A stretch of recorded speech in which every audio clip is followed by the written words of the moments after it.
Hello दोस्तों, मेरा नाम है मनीष वर्मा। आप देखना शुरू कर चुके हैं आपका अपना यूट्यूब चैनल यूट्यूब लाइब्रेरी।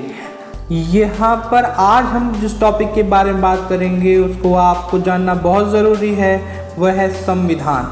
क्या होता है संविधान? ये दो शब्दों से मिलकर बना शब्द है, सम और विधान, समान और विधान। समान विधान मतलब समान नियम। भारत में रह रहे हर व्यक्ति विशेष, हर वर्ण, हर जाति के प्रत्येक व्यक्ति के लिए एक जैसा विधान होना ही संविधान है। क्या कहता है भारत का संविधान? कॉन्स्टिट्यूशन ऑफ इंडिया यानी भारत का संविधान भारत का सर्वोच्च विधान है, जो संविधान सभा द्वारा 26 नवंबर 1949 को पारित हुआ तथा 26 जनवरी 1950 से प्रभावी हुआ। यह दिन 26 नवंबर भारत के संविधान दिवस के रूप में घोषित किया गया है, जबकि 26 जनवरी का दिन भारत के गणतंत्र दिवस के रूप में मनाया जाता है। भारत का संविधान विश्व के किसी भी गणतांत्रिक देश का सबसे लंबा लिखित संविधान है।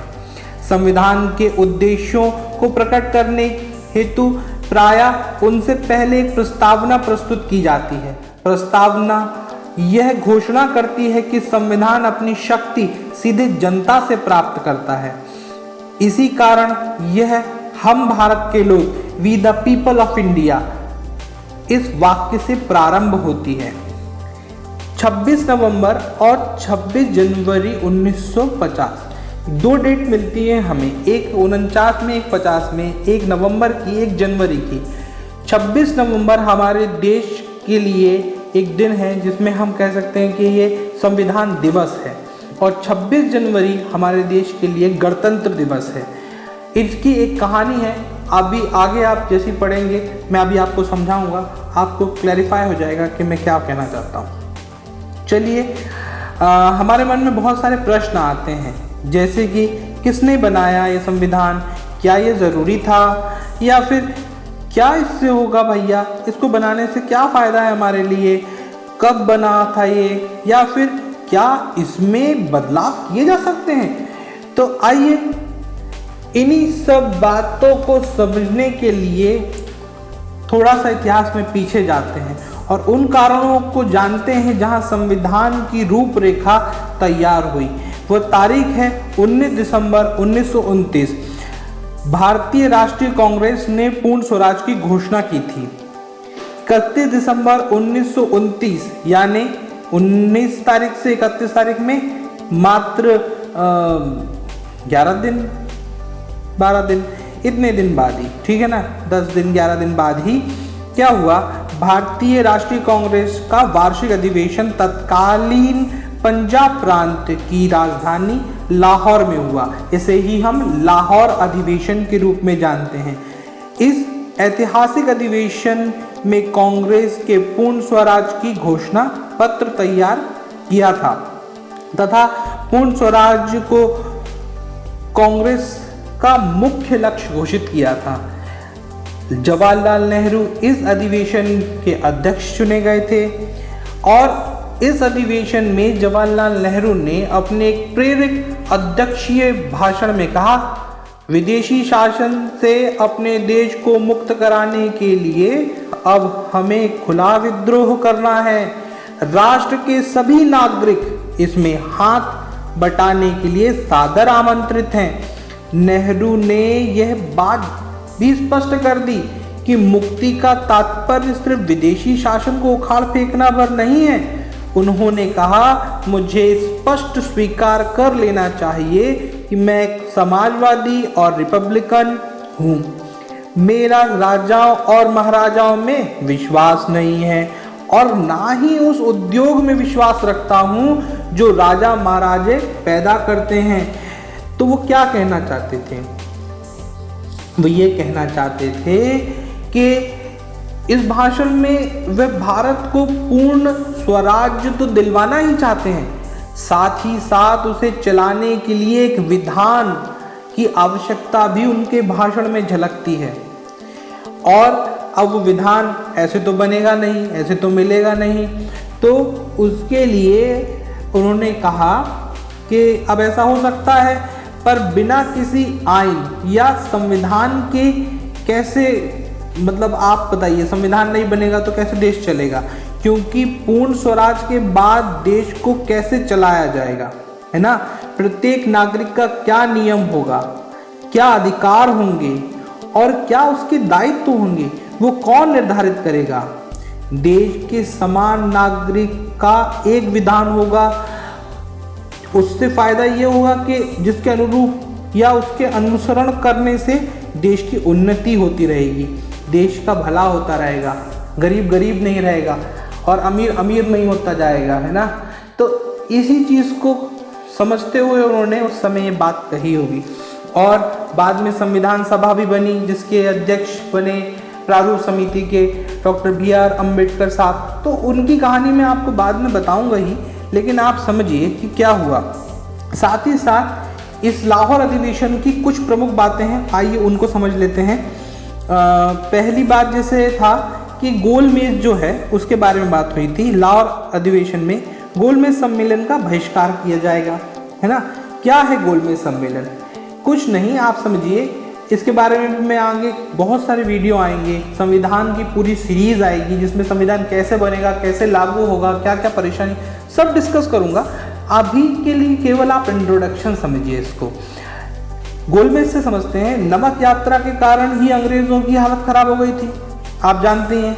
उनको लगा भारतीय अब हमसे सत्ता छीन लेंगे, अब उनको हिस्सा चाहिए, तो हमको एक लॉलीपॉप पकड़ा दी कि चलो इनको किसी तरीके से बेवकूफ़ बनाया जाए। तो लंदन के अंदर एक गोलमेज सम्मेलन आयोजित होता था, जिसमें हमारे देश के नेताओं को बुला लिया जाता था, ससम्मान बुलाया जाता था। लेकिन और ऐसा बुलाया जाता था कि आपसे हम पूछेंगे कि आपके देश में क्या किया जाए, ठीक है? लेकिन वहाँ पर हमारे देश की दी हुई नसीहतों को, सलाहियत को समझा नहीं जाता था और बस बुला लिया जाता था और भेज दिया जाता था। तो फिर क्या हुआ? कांग्रेस के लोगों ने सोचा कि गोलमेज सम्मेलन का बहिष्कार किया जाएगा, तभी सही रहेगा।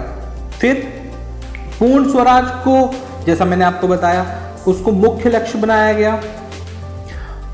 कांग्रेस कार्य समिति को सविनय अवज्ञा आंदोलन प्रारंभ करने, ठीक है, को पूर्ण उत्तरदायित्व दिया गया और साथ ही कहा गया कि इसको कैसे फॉलो करोगे? आप है ना उनको कर मत दो, यानी टैक्स देना छोड़ दो या बंद करवा दो लोगों को। बस वो क्या करेंगे? आपको प्रताड़ित करेंगे, आप मत मारो, आप है ना अहिंसा से उनका विरोध करते रहो। ये भी कांग्रेस ने कहा। सभी कांग्रेस सदस्यों को भविष्य में काउंसिल के चुनावों में भाग ना लेने तथा काउंसिल के मौजूदा सदस्यों के अपने पदों का त्यागपत्र देने के आदेश दे दिया। उन्होंने कहा कि कांग्रेस के कुछ लोग उसमें जुड़े हुए हैं, कभी गोलमेज बुला लेते हैं, कभी कहीं बुला लेते हैं, इससे जुड़ने से हमारा कोई भला नहीं होगा। हमको पूर्ण स्वराज चाहिए तो इनके अगेंस्ट में खड़ा होना पड़ेगा, इनके साथ में हम हमारे देश के लिए कुछ भी बेहतर नहीं कर सकते। साथ ही साथ 26 जनवरी 1930 के दिन पूरे राष्ट्र में प्रथम स्वतंत्रता दिवस के रूप में मनाने का निश्चय किया गया। अब मैं आपको पुराने वाले उसमें ले जाता हूँ। मैंने आपसे क्या बोला था कि 26 जनवरी को हमारे देश का गणतंत्र दिवस है, ठीक है? लेकिन हमारे देश में नेहरू जी ने रावी नदी के तट पर ही कह दिया था कि अब हम क्या करेंगे भाई, हम 26 जनवरी 1930 को क्या मनाएंगे? हमारे देश का स्वतंत्रता दिवस।